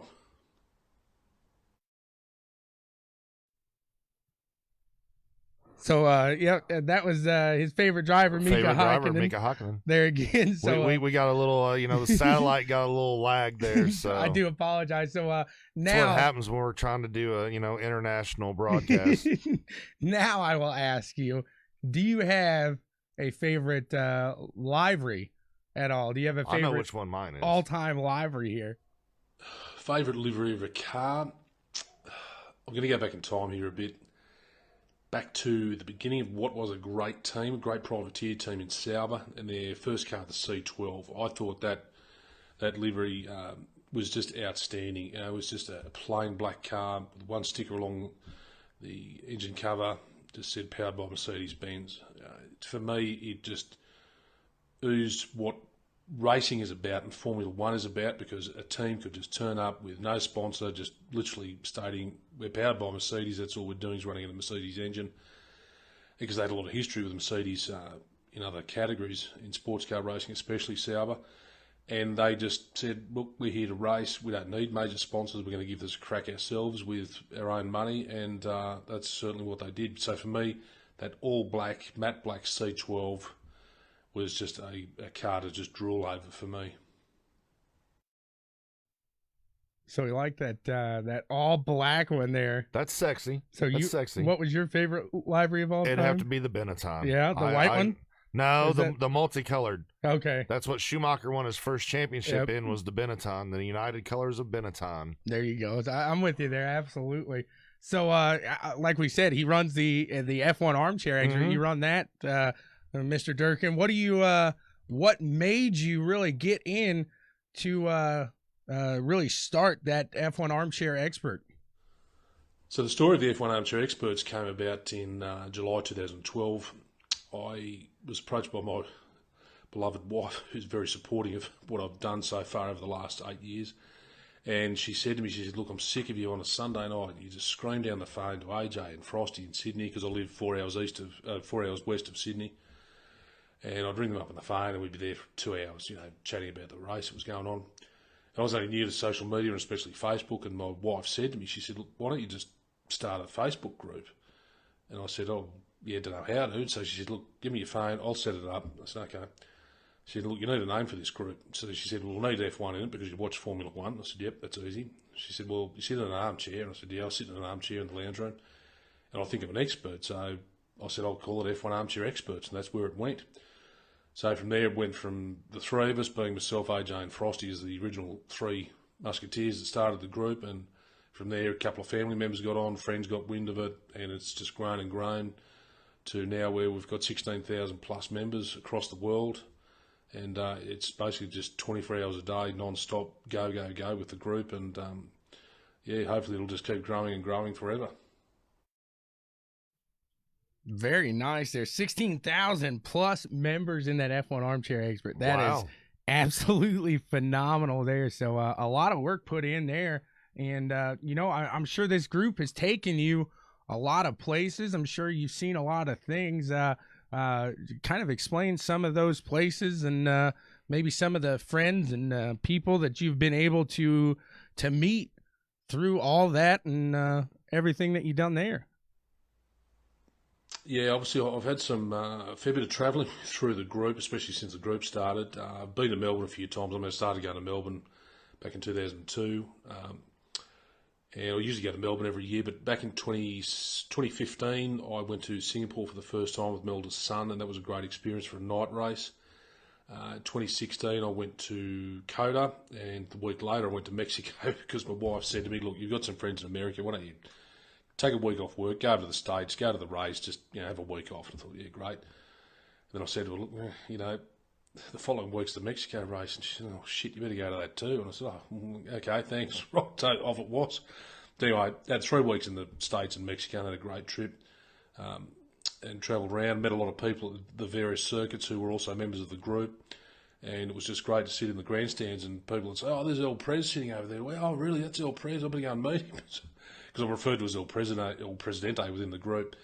And a few members, we met up around the traps and had a great time. But it was great. I think Coda's got to be one of the better circuits I've ever been to. But Singapore as a night race, that is just outstanding. For an event to go racing at night with Formula One is just unreal. El Presidente, he says, is out there. That's good stuff right there. So in those places, really. I mean, he talked about Melbourne, he talked about Coda. And that's the place that we were talking about. Mm-hmm. We'd love to go there. So I guess in those places, Mr. Durkin, what do you think really has the nicest F1 facility that you have seen? Yeah, the best facilities. I've got to say Singapore was up there only because Singapore is an amazing city. It's so easy to get around. It's so clean. And anywhere you go in the city, you're only minutes from the track. But in terms of an actual race circuit, I've got to say Coda in Austin, Texas has got to be up there as one of the best. It is some distance out of the city of Austin. That's the only drawback. But once you're there, the facilities are great. Anywhere you go on the circuit, you can see so many corners and the layout of the circuit's great. Of course, the climb up to turn 1 up that hill is just unreal, and you look back down. Even when the support categories are going around, standing at turn 1 is just an exceptional position to be, and just see how they have to even brake hard coming uphill to take turn 1, and they shoot down turn 2, 3, onto 4, 5 and 6. I sat at turn 9 for the race. But I've got to say, so far, for the best experience I've had in terms of facilities and what's on offer and viewing capabilities, I say Herman Tilk got it right with Coda. It's a perfect design. It's just one of the better circuits I've ever been to, and I think it's a great circuit to race at for the drivers. I mean, no driver complains about going to Coda.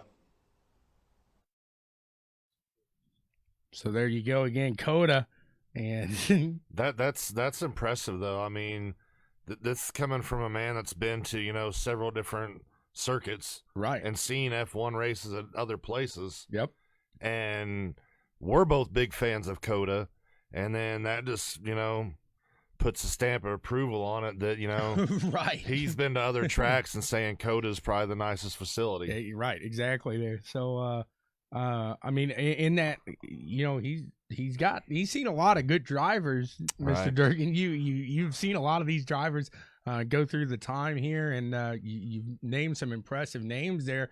So have you been able to actually meet and maybe interact with any of these F1 heroes of yours?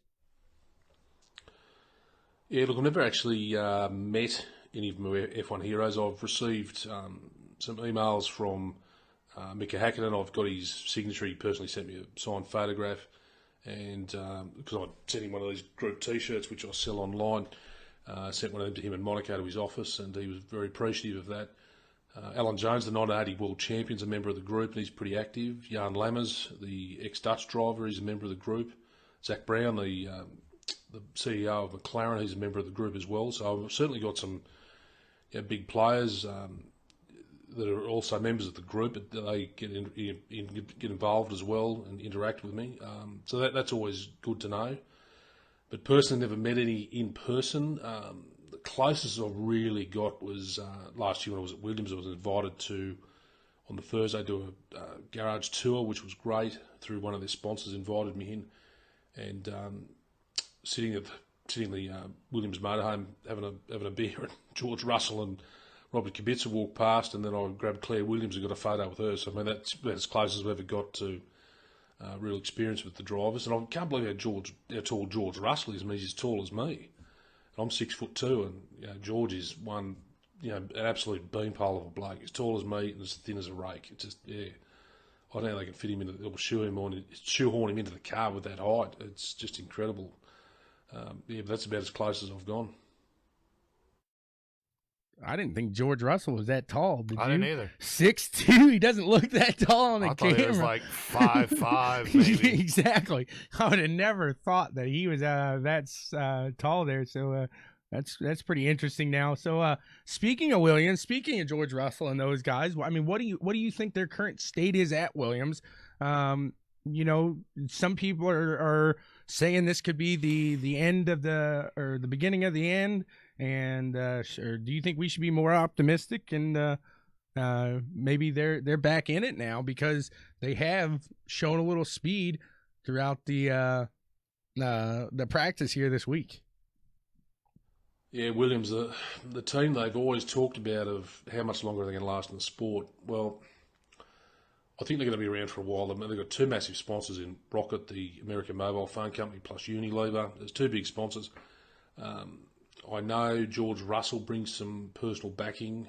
He's not a paid driver, as in he's not paying for his seat. He's there as a paid driver. I know Nick Latifi, the Canadians, come in as a pay-for-his-seat driver, and he brings some personal backing as well. Now, I think Williams have got the pedigree there. They've won titles before. They've won Constructors' Championships.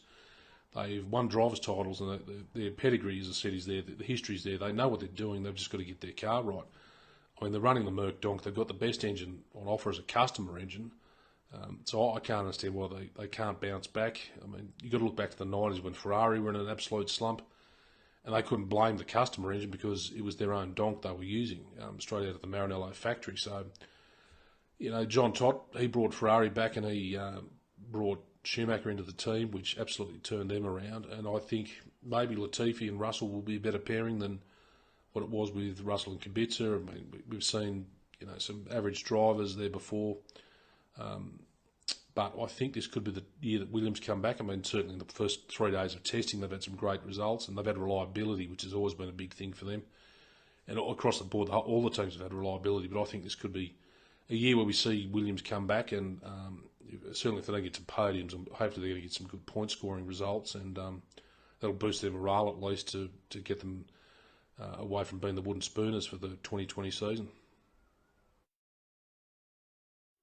Yes, absolutely. So, and I'm going to agree with them on the Williams deal. I do. I think the pairing of Russell and Latifi exactly is a solid pairing. Now you're risking a lot there because it's a young pairing. So, but you have a couple drivers that you can build your future around. Absolutely. I mean, it's not, guys that you have to worry about here in a couple years, they might be retiring. You got two young guys, and I don't know a lot about Latifi, but I know Russell had a good run last year, and I would have to say that would be my number one driver on that team. And I mean, Latifi was an F2 champion. Yeah. I mean, so he's no slouch himself. So, I mean, these guys definitely, it's be sad to say that they don't have a lot to prove because I think they do. Mm-hmm. And then on top of that, the Williams team does as well. So I'm going to agree with the Prez there. It's hard not to agree with the Prez, but very interesting take there. So now, I mean, we've talked about it on the show today. We want to hear what you think about it. Let's hear it. Let's hear your views on the DAS. Yeah, the DAS system, dual axis steering system, it's caught everyone out. Especially because it was only noticed because of the onboard footage where Hamilton was seen to be actively pulling the steering wheel back towards himself. And it was some smart cookies that worked out it was changing the towing angle of the front wheels. And I've got to say, it's pretty clever. The FIA have known about it for about 18 months, and they knew Mercedes were developing it. And this is the whole thing about Formula One, is it's about development. And this may become a system on road cars within 10 years, where it's a hydraulically driven system to change the towing angle when a car is travelling at speeds of, above 80 kilometres an hour or 50 miles an hour on a freeway or whatever, whether the car can work out adaptive steering so it works out it's coming into a corner, it'll change the towing angle. And this is what, as I said, the F1 technology is all about, is reinventing stuff. And I mean, up until the 90s, Mercedes and other companies like Audi and so forth were still using recirculating ball steering systems because it was so reliable.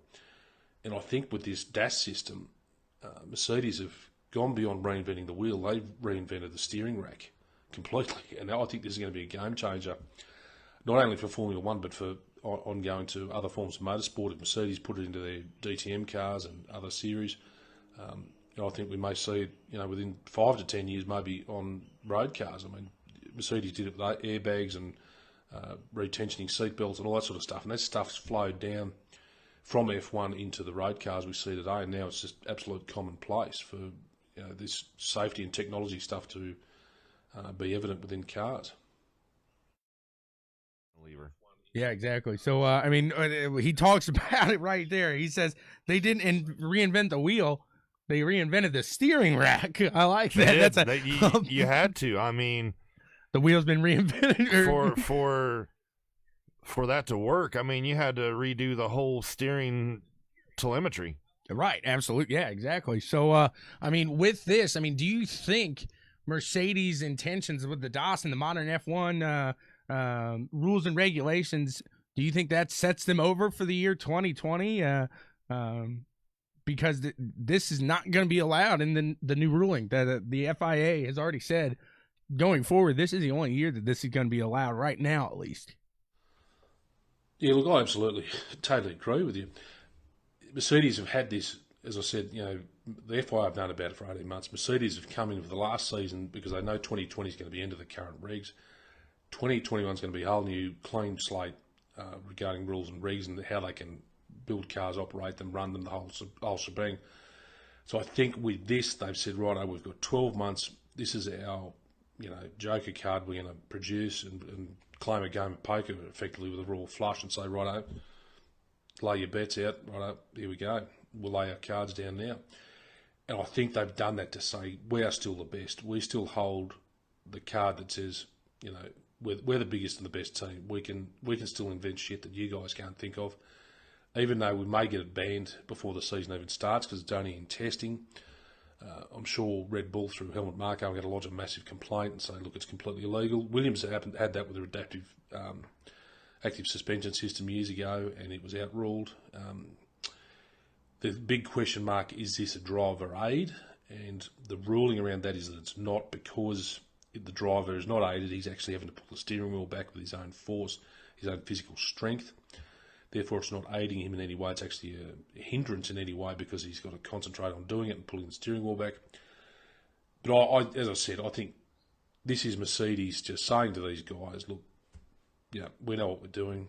We're still the best team. We're the biggest. We can still come up with stuff, even though it may last a couple of races or half a season. You guys need to just sit back and acknowledge the fact that we are the biggest and the best team. Yeah, and they are still the biggest. They are the best right now. And speaking of that, we spoke of Williams. You mentioned Williams there and their active suspension that they had back in the 90s that was taken away then. But I agree with you, Mr. Prez, because he's pulling that back himself. It's all on the driver there. So, but in our minds both, I don't think either of us thinks Williams is that bottom of the barrel anymore. So, No. Who do you think takes the crown of the worst of them all this year? Or who's your record pick, if you will, for this year's F1? Because in my mind, I truly think it is Renault or Haas. I'm going to say Renault. And right now it's not looking good. Like you said, they're looking like they're out to lunch right now. Yeah, they're like Williams of last year right now. Exactly there. So, I mean, like I said, what's your take on the low end of the spectrum here? Yeah, as I said in my previous comment, we'll have to see what Williams come up with in terms of race structure when they actually go to Melbourne. As I said, winter testing so far in the first 3 days, they've had some great reliability, and I think the Wooden Spooners, the number 10 team this year, are probably going to be Haas. I think they've got to get rid of Grosjean as a driver for a start. I think K-Mag's a more reliable driver, and he's better suited to that car. I think Renault are going to come back. I think Cyril Abiteboul's on notice as the team principal to say, look, we're really going to get this going. We've given Dan Rick a contract. I reckon if they don't perform this year with the RS20, Dan Rick's going to walk, and he'll either replace Vettel at Ferrari or Bottas at Merck, because I can't see him going back to Red Bull. I think they've got Verstappen and Albon lined up for a while. So I think, again, at the end of this season, Ricciardo will be the key to the drivers' market, but I think Williams will potentially beat Renault and Haas, and I reckon if they can get 8th and even beat Alfa Romeo for 7th, I reckon that'll be a great result for Williams. But I think the Wooden Spooners, the number 10 team at the end of this season, the 2020 season, will definitely be the Haas team. I can't see them getting anywhere. And it's very possible. And like he said, I didn't even really think Alfa Romeo, because Kimi was top of the board, but man, it's a possibility. Is that team with that Ferrari backing, man? Ferrari just that power unit, just not what it used to be at one point, though.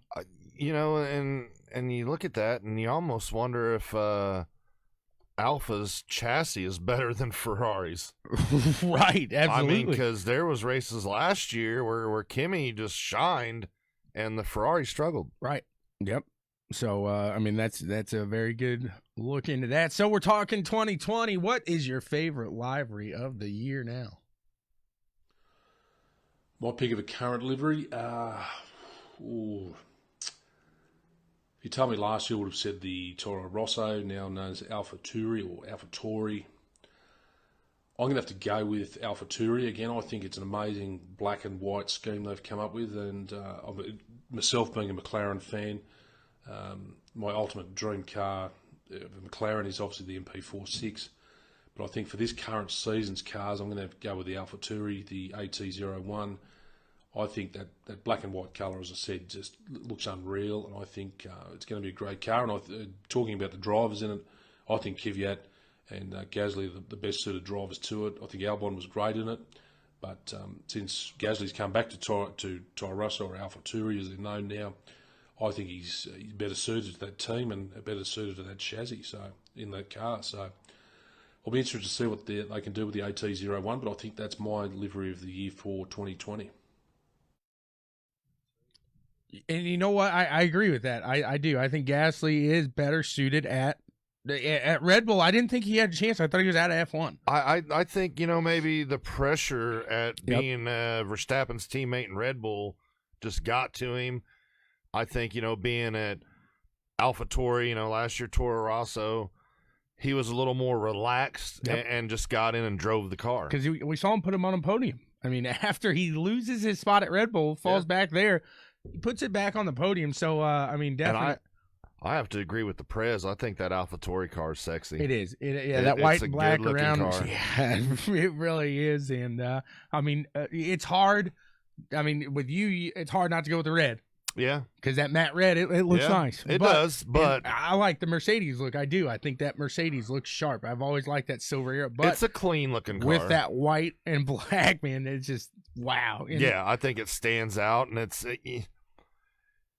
You see, it's like the past few years, you don't get the wild paint schemes and liveries in F1.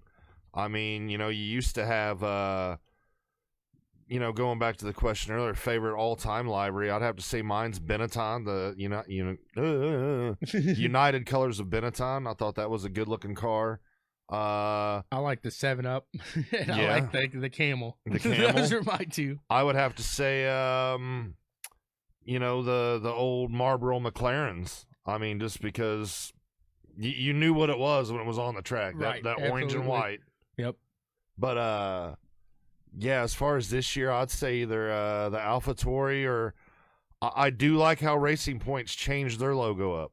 Yeah, exactly. It's tasteful. I like and I've always been a fan of I think the pink car is a pretty, it's an interesting take on a race car. Against it. No, I'm not at not all. against it at all. So next year they'll be making that switch to oh goodness, who did he buy? Aston Martin. Yes. So we'll see if they keep that pink. If Aston Martin's gonna say we'll keep the pink or not. So well, I mean, if he still has the BWT. yeah, if he still has that sponsor. Well, I think Aston Martin's actually going to come on and they're going to be the sponsoring main as well. sponsor. Yeah, Okay. exactly. So I'm not 100% certain on that, but So we got more for the press. we got Okay. one more for him, and obviously we're going to ask him. Okay. He gave us the wrecker, Okay. so now, Mr. Prez, we want to know, drum roll, who is your pick? Maybe not to win, but who is your checker? Who's going to have the best year here going forward in 2020? All right, so the checkers and wreckers, pick of the week from me, Dirk over here in Australia. I'm going to go all out. I'm going to say Williams. I reckon they're going to just turn their form around. I think they've hit rock bottom and they're going to come back up. It's almost like a reverse bell curve. They're just going to go down and they're on their way back up. So for you guys, I'm going to go with Williams.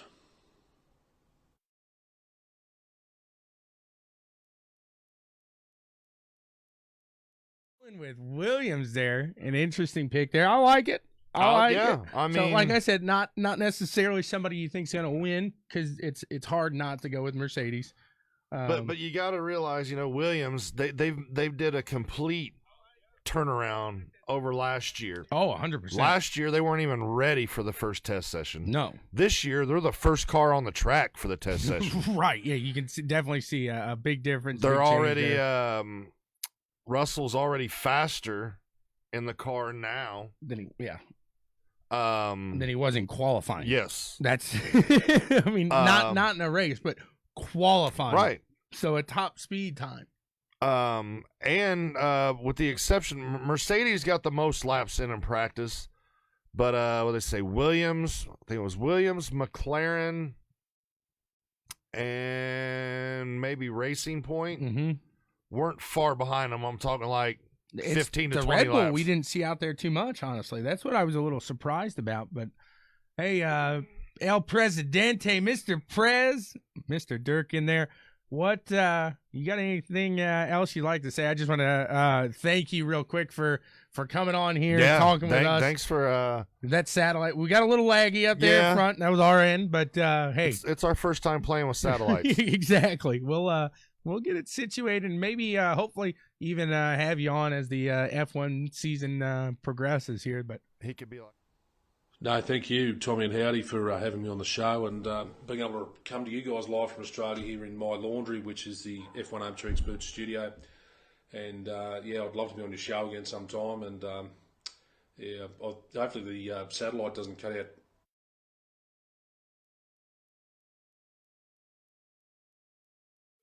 well, thank you very much. You saw the satellite, boom, it cut out there when he hung up. It was over there. So thank you, El Presidente, Mr. Press. Sorry again about the cut out there in the internet, but really appreciate you joining us here as he woke up middle of the night. Yeah, just hop talk on to there. us. Look like he was wide awake there. So We're kind of a big deal. yeah, I'd like to think so. He is definitely 16,000 strong over there. So if you're not already, you're a fan of F1, you're not on the F1 Armchair Expert, hop on over there.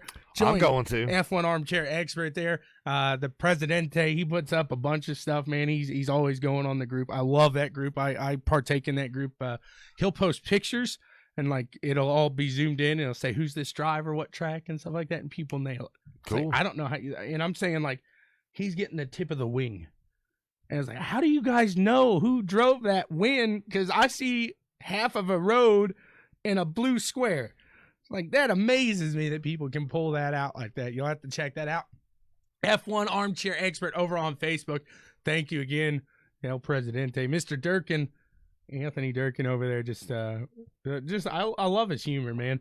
bought that phone on Craigslist. Was able to find that phone on Craigslist right before. So, man, thank you very much for doing that for us. So, and yeah, that was cool. I mean, that I didn't know nothing about Mr. Dirk until TommyBoy sent me a video the other night, and I was cracking up watching it. So, I enjoy that, and hopefully we can do some more stuff with him in the future. Absolutely, yeah, that would be fantastic. Because what a nice little interview there that we had, and just a big thanks to Mr. Durkin there on coming on and having some fun with us there. So while we're on the F1 discussion, and we've already discussed the Das Boot, let's do some team rundowns real quick, and I'm going to start off with Racing Point. Sergio Perez, Lance Stroll, you know, they have the Mercedes power, but now I think they have the Mercedes chassis. Right. Yeah, we talked about this a little bit yesterday. I truly believe the chassis they are running is the same exact chassis Mercedes was running last year. If they didn't go buy that car, and that's what people are talking about. I mean, if you look at it, right, it's damn near identical. Very few differences. Excuse me there. So, let's run down them right there because I actually have it wrote up there. So, Haas, you think they're going to go up or down? I think Haas is going to be bottom of the barrel. I think they go down as well. Renault, up or down? Unless they make a drastic change, I see them right down there with Haas. Yep, I agree. Racing Point? I think Racing Point's going to have a hell of a year this year. Like I said, if they have that Mercedes car from last year and the Mercedes power, they got a rocket ship coming out of the gate. Right. Absolutely. I mean, it may not be as fast as Mercedes Silver Arrow this year, but we all seen what last year's car did to the field. Yep, absolutely. So they're going to be right there in the hunt. I think Racing Point moves up. AlphaTauri, I think, stays the same. I think they keep it right about where they do. Yeah, they were in fifth place last year, so I think they keep it there, right around there. I can agree with that. Williams, I think Williams. They got one way to go. They've already made a huge improvement over last year. Yeah, I think everybody agrees on that. So they're coming out of the gate running, as the president says. Whoop. Yeah, I think it's that time to go whoop. So hopefully. And I'm really glad to see that because Williams is a team that's been in F1 for years, and that's a team that needs to remain in F1. Will they ever get back to the glory of yesteryear? I don't know, but they are showing great improvements. Right. And I like that. Yep, I agree. Then we got Alfa Romeo. I think they stay about the same they did last year. Exactly what I said there. McLaren? I think McLaren, I'm going to say this. I think McLaren, Williams, and Racing Point has the potential to knock Ferrari out of the top three. I think Mercedes is definitely going to be number one. Red Bull number two. Now the question is going to be who finishes third. I completely agree. I agree. think it's going to be Williams, McLaren, or Racing Point. So, and I agree with you there. And the reason I say that is because I believe we see a different champion next year. I think Charles Leclerc will win the champion next year. But he won't have the backing of his teammate and Vettel. And that will cause Ferrari to fall out. And I think it's going to be a lot closer this year. So I think Verstappen's going to be in the mix. Bottas is going to be in the mix. Leclerc and Hamilton. Those are the four that I really think are going to go for the title next year. And I think it's going to be a lot closer battle if Ferrari can pull this out here. But, I agree with you. I think McLaren takes that spot and ends up third this year. So then we talk Ferrari. Well, and the thing with Ferrari is they're still struggling, and I don't know if they're going to put all this time and development into this car knowing that next year they're running a different car. Exactly. So do you go ahead and just keep what you have, try to massage on it a little bit and get the best you can out of it? But in the meantime, your engineers are back at the shop designing this car for next year, and they're coming out with a bullet loaded, ready to go for next year. Right. Because Ferrari, anybody that pays attention to F1, Ferrari's not going to struggle for long. No, they'll get it. They will fire everybody in house. Well, in all fairness, though, this is the longest struggle they've had. Yeah. So I mean, Benito, but it's coming. Benito, he's got a fire up under that red suit. It's coming. if the 2021 season, if they don't have a car that's competitive and able to run up front, some heads are going to roll at Ferrari. Oh, I completely agree with that. So it'll be an interesting one to watch there. Red Bull. I think Red Bull maintains, and, I think they'll be able to battle for maybe a few wins this year. Does Albon get one? I don't think Albon gets one. I think he gets on the podium, but I don't think he gets a win. I agree with you. I think Albon, and we see him multiple times on the podium, I think. But, Mercedes is still going to be the car to beat. Yep. Hands I down. agree. And Red Bull's going to be, the bridesmaid. So here's my thing on the DOS, though. So, we've talked the spots of where they are. My fear with this is that teams are rushing right now to put this steering into play, and they're going to mess it up. And somebody's going to get hurt. Fail, and something's going to get hurt. Exactly. Because Mercedes has plenty of R&D into this. But that doesn't mean that it still can't fail, too. You're right. But I'm saying, say Haas is out there, and I'm not saying they don't know what they're doing. But he's like, I hope Haas doesn't do it. No, that's the last thing Grosjean needs to be doing is moving the wheel different ways. Yeah, Wreck-It Romain doesn't need more options. But no, that's what I'm saying, though. I mean, say Gunther says, man, I need this, and get it out there. Come on, I need it. And Grosjean goes out there, something breaks, and he's either really hurt or he's dead. And we don't want to see that. And that's the one thing that I do fear in this, that it's going to come bad will. I can see Haas doing the DOS on their car, and they go out in that first test session, and Wreck-It Romain goes to pull on the wheel, and the whole wheel comes just off. That's a fear of mine too, man. Because that wheel, it comes off. So obviously you have to hit that quick release there. But man, is there going to be an accident? Is maybe a driver? He's thinking, well, I'm so used to clicking this button. Does he accidentally click that button? You would think, you'd hope not. But man, you got 17 things going through your head. You go to pull that thing and whoop, there goes the wheel. I don't know. That's my fear in this system. And that's the only thing I have against it, is that for 1 year of regulations. Room for failure. For 1 year. It's in there for 1 year. They've already said next year it's not in these cars. Right. So you're not going to progress it any farther. You're done with it now. So that is my fear right there, is something happening, something breaking in that system, and it not being good. That's a good thing with F1, though. If something does happen, they got a lot farther to go to hit a wall. And they're going through a lot of rocks. It seems like they're a little more protected.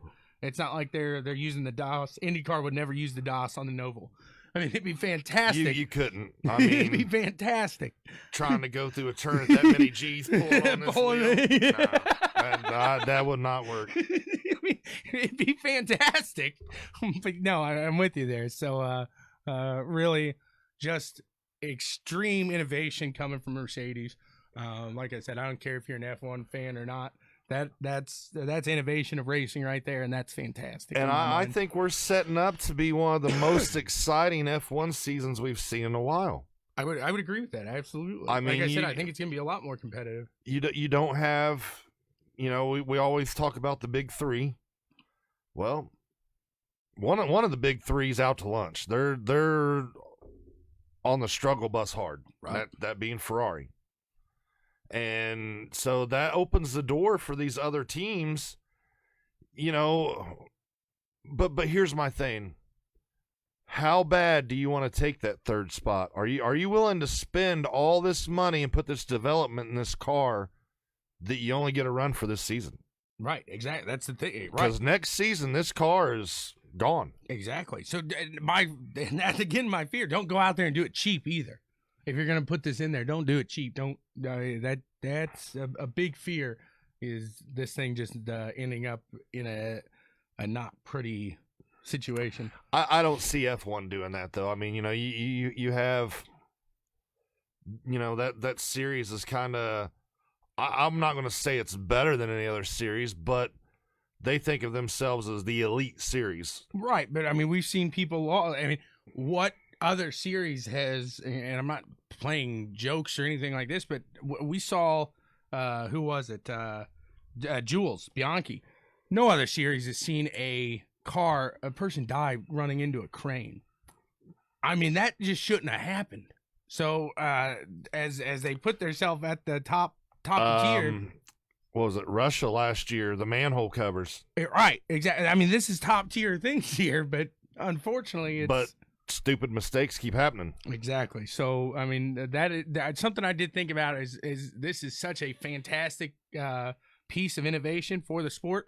At the same time, if F1 doesn't police it, you can't police it at this point. If you approve it, I hope the teams are smart enough about it with their drivers. Think of something else. Put something else in there, which he said you can't reinvent the wheel, so let's reinvent the steering rack. Right. That's such a great line there. So yeah, that's pretty much all we got for F1, and we do have a tidbit of IndyCar news. Oh yeah, speaking of from Formula One or Formula to James Hinchcliffe has signed with Andretti Racing, where he started out. Correct. Didn't Hinch start at Andretti? And he signed a 3-race deal. He'll be running the Grand Prix, the Indy Grand Prix, the 500, and Texas. Is that the third race? Was it Texas there? I think it's Texas is the third race. So, yeah, I mean, it's not what Hinchcliffe's looking for. I mean, of course, he would like to be able to run the full season. Right. But, at least you get 3 races in, and that's a competitive car. Right. I mean, for the past, 10 years, I think Andretti won, 5 or 6 out of the last 10 500s? I mean, yeah, pretty close. So, come 500 time, you're gonna have a fast hot rod. So, and maybe, if he can get out there and produce some results, maybe him and Michael, rekindle that friendship, sponsorship, driver, team owner, whatever you want to call it, and he gets back to driving for Andretti full time. I don't know. Oh yeah, that she's legit. Sabri Cook Racing. Yep. Yes. She announced that she is moving from is it Formula W? Is that how they call it? The women's Formula series over to Indy Lights. So another move from the Formula series over to IndyCar, and they see the troughs being replaced with troughs. They know Roger Penske's throwing it troughs down. on troughs. Exactly. They know he's gonna do it right, and I think we're seeing a lot more of this. But that's good. I mean, 100%, getting absolutely. These drivers to come into the Indy Lights, and that's just going to keep stocking the pond for IndyCar. And we talked about last year what happened in the rookie class we had last year. Yep. So, as unfortunately, Dixon, Power, TK, Marco, Ryan Hunter Ray. You're going down that line. Simon Pagenaud. Pagenaud. A lot of these guys, don't have a lot of years left. So you have to start looking at talent coming in, who you're going to start filling these seats. Right. Absolutely. Yep. So, it's very interesting. We talked Coda, all those liveries. They're going to be back at Sebring this week, I think. So they'll be testing a little more IndyCar action. Mr. Trowbridge, he took a 3rd place finish last night. Really? Yeah, he got okay, hold on here. I got to explain the final bit of Pricks of Pavement here. So Caleb Ramsey, our boy, he's coming around the turn, man. He's in 3rd. Somebody comes up, skirts him. They turn and he's going across the line backwards, man. They're just about to cross it. He's going to cross backwards in third. Trowbridge, whoa! And I mean, I'll show it to you afterwards. But this close, it was absolutely phenomenal, absolutely fantastic win, or not win, but third place finish by Trowbridge. Devin Morgan put that thing out there from flag to flag, just shoo. And when he got going under the greens, he got going. So he is definitely a beast on the asphalt as well as the dirt. So we go from pricks of pavement last night to Slide Job Sunday. Yep, tonight Kokomo is the 360s. I don't know where the 305s is. John, if you're on here, where are the 305s at tonight? Because I don't remember either. Yeah, I'm not 100% certain there, but because I'm ready for some 305 action. Right, absolutely. So I like the 305s. Anything else to cover today? Nah, man, I think we hit a lot of stuff today. Again, I do apologize to the press for the mishap there in the interview. We'll get everything. You're gonna have that with satellite hookup. So do apologize there for the mishap, but thank you all for joining us here today on Checkers and Wreckers. Yeah. A big shout out to Orlex. They're the sound or the acoustic treatment. Acoustic I was treatment. going to say sound treatment, but acoustic sounds so much better. It does sound good in here. It really, I hung. Do you see this? My speaker now? Yeah. I hung a sound bar in here, dude. You can't get it sounding any better in this place. So you got a Klipsch sound bar with Orlex, and I asked Benefil, my buddy that works at Klipsch. I asked him. I said, "Hey, you ever heard of Orlex?" He's like, "Yeah, dude. That's like a top tier acoustic treatment company." Yeah. Like, yeah, we're some. Partners with him now. He's like, "Dude, that's awesome." So, I mean, that's coming from a guy that works with speakers, everything like that. So, if you want the rumble of that engine to sound fantastic, if you want to maybe hear this podcast just a little better in your surround sound, because heck, why wouldn't you? Hit up Orlex. Check out Orlex. Yeah, I mean, and it looks so good. I mean, you can almost see it here. I love these things. Yeah, those are nice. The Pro Max 2s are, if you're out traveling, if you got anything like that, and you need to block out some sound, and they're not going to completely isolate it, but they got that hard backing there, and they'll send people that way. So one of these days, the boys are going to have to take those with them and give them a try out at the bar. So, yeah, thank you, everybody. We are like 5.3K now strong. Yes. And speaking of hanging stuff up in the paddock and partners, guess what should be here tomorrow? Oh, our new sign from Gruntworks Custom. That is fantastic. Gruntworks Custom Woods. Veteran owned, operated. Did you see the American flag? Yes. That thing looks just absolutely sweet. Really. I mean, both the signs he did for us are just amazing. Right. I mean, to be able to hit that green stain that he did on the sign for us, it just looks so. I can't wait to see it in person. He's chiseling the wood. Yes. He's burning the wood. Yes. He's staining the wood. I mean, he does it all. It looks absolutely fantastic. And as always, big shout out to everybody else. Barber Ford over there in Michigan. Hit up Dustin if you're looking for a used or new car, even if you're not in that area. Dustin Slutier is the guy to contact there. And if you need some monies, some cash to get that car, hit up old John Wayne Buzzard. At First Financial Bank. That is right. I mean, First right Financial Bank. Check him out there. John Wayne Buzzard, really just a fantastic guy. Like I said, goes over and beyond for us over here. Yeah, even though he is a Purdue fan. Yeah, it happens. It's all right. We'll let this one slide there. Yep. So big shout out to them. Big shout out to Butt Kickers. I give them plenty of credit. They're fantastic. And which, speaking of butt kicker, I ordered a butt kicker mount for my rig. Yeah. Been a month ago. I still ain't got it. Uh-oh. Where did that come from? That's not from them. I bought it on eBay, and I believe it comes from one of Track Racer's warehouses. Right. So that's not from Butt Kicker. No. It's not from Butt Kicker. Speaking of Butt Kicker.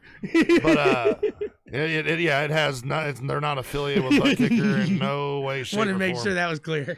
But I'm sorry. I'd kind of. But yeah, so I'm going to have to be contacting eBay, and I need my $42 back. Or a stand, one of the two. So yeah, check out the Butt Kicker Gamer too. As you just completely immerse yourself in the game. You want to feel the rumble. when you're listening to that sound on the Orlex acoustic treatment, I mean, what a partner there. So, and then as always, if you need a love letter, resume, cover letter, whatever you need to make yourself look a little more professional, check out typoedits.net. That was good. typoedits.net. And use the promo code BWSPORTS1. Yep. The numeral 1. I get to see them today. Do you? It's their little boy's birthday. So oh, okay, yeah, I heard you talking about Daniel about that. Going to a little B-Day party there. And then as always, Above Printing Concepts for all your t-shirt and printing needs. We got a shop. Check out www.bwsports1.com. We got some merch over there if you want a t-shirt. I think there's some hats, maybe. I think we're going to be adding some stickers, too. Some stickers. And then we'll get going. I want to get some hats going. I do like that McLaren hat, too. $12. Can't beat that. You no, cannot you beat that whatsoever. Nope, not at all. It's a used up Fernando Alonso one, but I don't care. Not at all. So check it out there.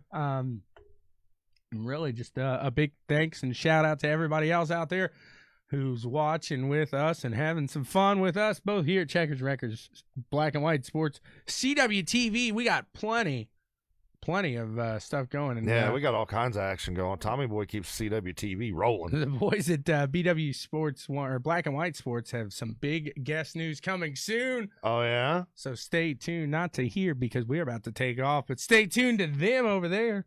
They got a bunch of stuff going on, and I do apologize to the press for some connection issues, but should be all good. Before we go, you want to do some picks for this week? Oh, well, yeah, I forgot. We got NASCAR. We do have NASCAR. It is time, that's right, for the Checkers and Records. Pick!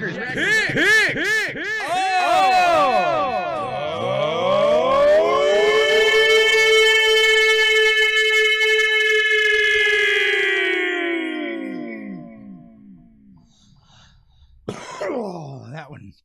Felt that one there. So we'll take a look at the starting grid for Las Vegas. Got it right here if you need to see. Good deal. Oh, man, it's gonna be hard not to go with the pole sitter today. I'm gonna have to do it. Kyle Busch. Okay. It's his home track, and he just has some luck here, especially after that truck win. Well, I'm going to go with outside the front row, Kyle's teammate, Martin Truex Jr. There you go. So 1 and 2. Brad, you all right there, bud? Yeah, I'm all right now. I'm breathing. I'm good.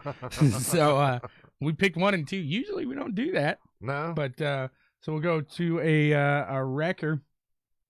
And I'm going to go...